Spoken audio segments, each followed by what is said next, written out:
নবী বলছেন, আল্লাহ আমার উম্মত যদি জাহান্নামে থাকে আমি কিন্তু জান্নাতে যাব না। আল্লাহ বলছেন আপনি না গেলে তো জান্নাত উদ্বোধনই হবে না।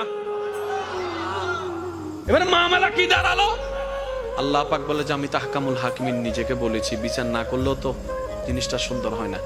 ও নবী একটা কাজ করেন, ওয়ালা সৌফা ইউতিকা রাব্বুকা ফাতারদাত, আমি কাউকে বলি নাই, আপনাকে না বলেছি। আমার সাল্লাল্লাহু আলাইহি রাহমাতাল লিল আলামিন কারো সম্পর্কে নাজিল করি নাই, আপনাকে দিয়েছি। ওয়ালাল আখিরাতু খায়রুল লাকা মিনাল উলা, কাউকে বলি নাই, আপনাকে বলেছি। আর আমি আল্লাহ ভালো করে জানি আপনি হচ্ছেন উম্মতের দরদি নবী।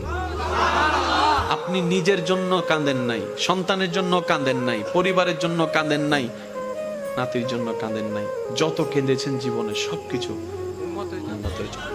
এমনকি হাসরের ময়দানে যখন সর্বপ্রথম আমাদের নবীকে আল্লাহর হুকুমে তোলা হবে, আমাদের নবী উঠেই জিব্রাইল আলাইহিস সালামকে প্রথম প্রশ্ন করবে, ও আমার ভাই জিব্রাইল, আমার উম্মতগুলা কোথায়?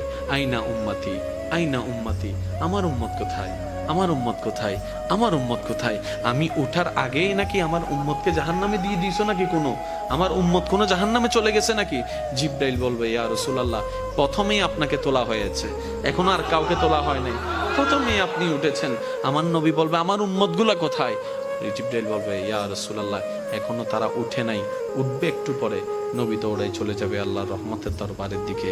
সিজদায় যে পড়বে একটাই কথা থাকবে, রব্বি হাবলি উম্মতি।